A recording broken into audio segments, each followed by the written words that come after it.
Grand Matin Sud Radio, 7h, 8h30, Patrick Roger. 8h25, hier soir, place de la République à Paris. Une foule qui soutient le peuple palestinien, mais indirectement aussi le Hamas, et au cri de Allah Akbar.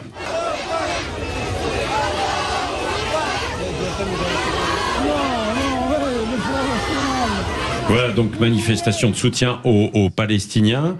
Est-ce que vous êtes choqués ou pas ? De toute manière, il y avait eu un débat. Est-ce qu'il fallait maintenir ou pas cette manifestation ? Elle a été maintenue. Guillaume Bigot et Philippe Bilger. Ce qui est choquant, c'est à la fois de ne pas que ces gens-là n'aient jamais été ébranlés et même pris aux tripes par ce qui est arrivé à ces civils israéliens qui en plus étaient probablement des gens partisans de la paix avec la Palestine. La décapitation des bébés, ça ne les fait pas descendre dans la rue.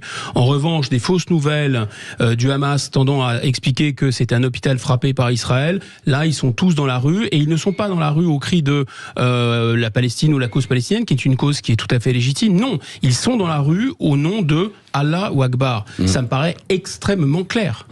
Je suis évidemment choqué par le fait que le conflit israélo-palestinien n'est pas importé en France. Il existait avant, mais évidemment, il est exacerbé par ce qui s'est passé en Israël et dans la bande de Gaza. Je trouve ça très préoccupant qu'on ait dans notre communauté nationale une forme de dissidence considérable qui n'hésite pas à... Oui, mais ils disent, oui, depuis des années aussi, ce peuple palestinien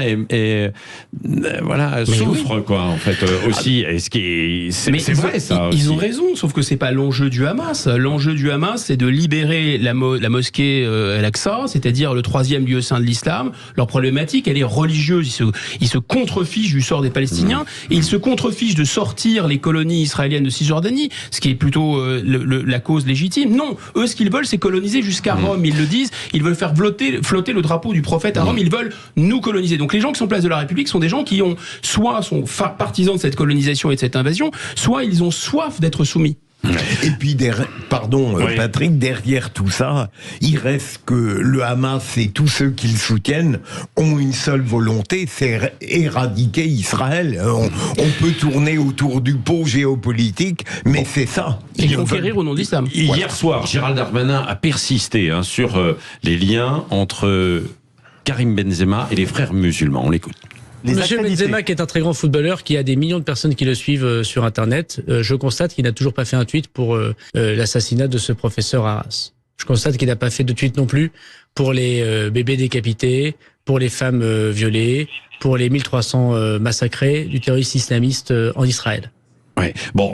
Mais pour autant, ça ne veut pas dire qu'il y a forcément des liens. Quand il dit ça, il faut des preuves. Donc Benzema d'ailleurs a contre-attaqué avant-hier via son avocat Philippe Bilger. Il a souvent annoncé des plaintes, Benzema, qu'il n'a jamais traduites de manière effective. Mais ce qui peut surprendre tout de même, c'est à partir du moment où une personnalité emblématique, par exemple sur le plan sportif, décide de s'exprimer, on attend d'elle une forme d'équilibre tout de même. Certes, on peut avoir de la pitié et de la compassion pour ce qui se passe dans la bande de Gaza, mais de la part d'un Benzema, quel que soit son rigorisme musulman, on aurait attendu aussi un mot plus qu'un mot face à la barbarie qui a commencé samedi dernier. Oui, mais Gérald Darmanin, il faudrait qu'il sorte des preuves, non ?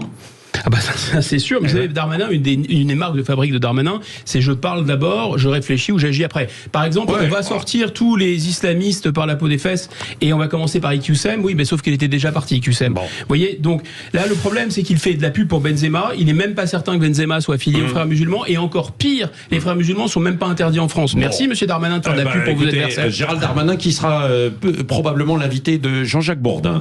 Ce sera justement la semaine prochaine, lundi prochain. En attendant, dans un instant, ça va être Agnès Pannier-Runacher, la ministre de la Transition énergétique. Et puis tiens, est-ce que vous êtes Beatles ou Rolling Stone ? Les deux en général. Philippe Bilger, moi j'étais 18 ans qu'ils n'avaient pas sorti d'album, les Rolling Stones. Tiens, petit extrait, ils sont de retour.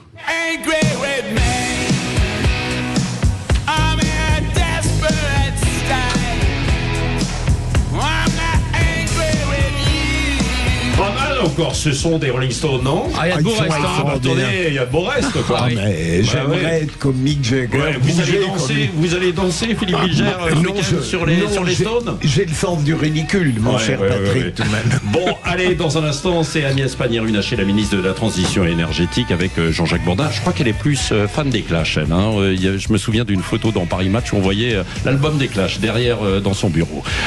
Allez, il est 8h30.